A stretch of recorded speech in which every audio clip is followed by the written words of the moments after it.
मैंने अर्ज किया था कि आज के हमारे इस मुशारे के मेहमान खुसूसी मोहतरमुल मकाम इज्जत वाली जनाब अनिल वर्मा साहब, इस वक्त मैं उनसे अदब के साथ गुजारिश कर रहा हूं कि आप भी तशरीफ लाएं और अपने चंद जुमलों से, कीमती चंद जुमलों से हम सामईन को नवाजें। आपसे गुजारिश है कि जरा जोरदार तालियां बजाकर इस्तकबाल कीजिए मोहतरम। सबसे पहले हम बाबा बहरोची साहब के चरणों में फूल अर्पित करते हुए अपनी बात को शुरू करना चाहता हूं। अभी हमसे पहले अफजाल साहब बोल रहे थे, ये मुझे भी मालूम है, इनके पिताजी शायर थे, आप सबको भी मालूम है, लेकिन हमारे पिताजी शायर नहीं थे। वो फुल फ्लेश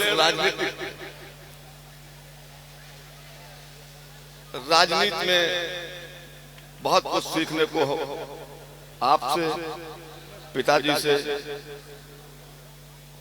और आपके बीच में रह करके बहुत कुछ जानने को मिला। सबसे पहले तो हम धन्यवाद देते हैं आप सब कि उत्तर प्रदेश के अंदर सरकार तो नहीं बनी, कुछ कारणों से, कुछ कमियों से, लेकिन 3-4 जिलों में अकेला मुझे जिताया है इस जनता ने। तो सबसे पहले हम आप सबका शुक्रिया अदा करते हैं और इसके लिए धन्यवाद भी देते हैं। हम तो हर साल इस कार्यक्रम में आते हैं, कोई साल जब से हम राजनीति चालू किए हैं कोई साल ऐसा नहीं हुआ कि आपके कार्यक्रम में मैं ना आया, हर साल मैं आया। आज मैं एक बात कहना चाहता हूं, जब मैं एमएलए नहीं था तब भी करसेवरा गांव हमारे दिल में था, और एमएलए ना होते हुए भी गांव वालों को मालूम होगा पूरा गांव हम ही ने पक्का कराया है। क्यों भाई प्रधान जी, अलग से व्यवस्था कराया था, सरकार भी नहीं थी, दिल्ली सरकार से हम एक योजना ला करके, हमारी विधानसभा में 5-7 गांव थे, उसमें हमने करसेवरा भी हमने लिखा था, एमएलए हम नहीं थे, और गांव में तमाम सीसी बनी थी, सड़कें जो आप देख रहे होंगे गांव के अंदर की, हम एमएलए न रहते हुए भी मैंने बनवाया, ये सबको मालूम है। आज भी मैं यहाँ घोषणा नहीं करूंगा, मंच नहीं है, लेकिन कुछ न कुछ आपको दिखाई पड़ेगा, बरसात के बाद कुछ न कुछ आपके यहाँ फिर पड़ेगा। आज मैं एक बात कहना चाहता हूं, और खास करके अपने साथी शायर बंधुओं से, हिंदुस्तान का अगर इतिहास बदला है आजादी की लड़ाई से लेकर के, और हिंदुस्तान के तमाम प्रधानमंत्री, प्रदेश के मुख्यमंत्रियों को अगर कोई आईना दिखाने का काम किया है तो शायर बंधुओं ने दिया है,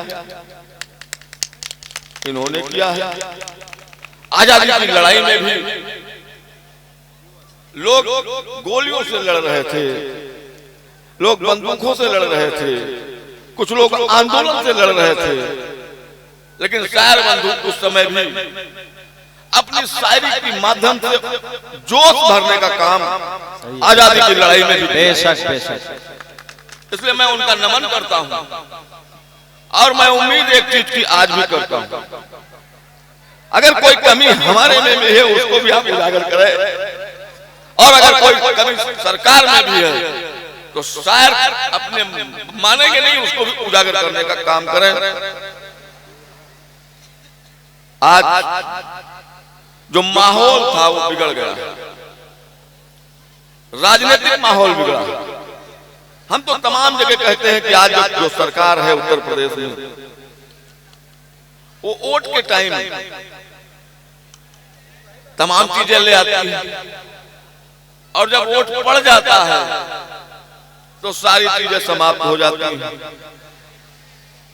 केवल उनका एक मिशन रहता है कि हिंदुस्तान के ऊपर कैसे कब्जा करें। आज मैं फिर कह रहा हूं, और मैंने तमाम बार कहा, जो राजनीतिक दल आज शासन में है, नाम नहीं लेना चाहता, उत्तर प्रदेश और हिंदुस्तान के अंदर, वो पूरी तरीके से आपको कमजोर कर देना चाहता है, आपकी पॉकेट को खाली कर देना चाहता है। हिंदुस्तान के अंदर 15 से 17 उद्योगपति जिनकी आमदनी कोरोना काल में भी, 2 साल के कोरोना काल में भी जो आंकड़े आप देखेंगे तो 25 से 30% उनकी आमदनी ग्रोथ हुई है, और आप सबकी आमदनी कम हुई है। इस पे भी चर्चा थोड़ी होनी चाहिए, क्योंकि ये कमजोर लोग हैं, कम पढ़े लिखे लोग हैं, हो सकता है हमारी बात को ना समझ पा रहे हो। हम लोग चुनाव में बहुत कुछ कहे, नहीं समझ पाए, लेकिन आपकी बात को समझने का भी प्रयास ये लोग करेंगे, और जो आप उनको जिस रास्ते पे ले जाएंगे, बहुत से लोग उस रास्ते पे चल पड़ेंगे, मुझे पूरी उम्मीद है। और इसी उम्मीद के साथ हम सभी शायर बंधुओं को धन्यवाद देते हैं, हमारे यहाँ आए, उनका स्वागत करते हैं, अभिनंदन करते हैं, और हम उम्मीद करते हैं कि शायर तभी अच्छा पढ़ेगा जब आप सहयोग करेंगे। तो आपका सहयोग भी अच्छा मिलना चाहिए। शायर कभी पैसे के लिए नहीं शायरी पढ़ता है, शायर अपने सम्मान के लिए, अपनी कविता के लिए आपकी तालियों की चाहत चाहता है। तो जितना आप जोश देंगे उधर से, उतना जोश इधर से भी मिलेगा, मुझे पूरी उम्मीद है। आप सबको हम बहुत बहुत धन्यवाद देते हैं। यहाँ के आयोजक महोदय, उन सभी साथियों को हम धन्यवाद देते हैं कि हमको हर साल बुलाते हैं। मैं किसी पद पर रहूं या न रहूं, 15 साल हम एमएलए नहीं रहे तब भी हम आए, और हम ही को बुलाया गया, एमएलए को नहीं बुलाया गया। ये बहुत बड़ी हमारे लिए उपलब्धि है कि जब पावर में होता तभी लोग पूछते हैं। सही है, बिना पावर के जो कुछ है वही असली अपना साथी है। तो ये गांव हमारा असली साथी है। जब हम किसी कुर्सी पे नहीं होते तब भी हमको पूछता है। इसलिए हम जो भी हो सकेगा वो आपके लिए देंगे, करने का काम करेंगे। यहाँ और अगल बगल के भी लोग होंगे तो इसलिए कोई बात नहीं कहेंगे। बहुत बहुत धन्यवाद।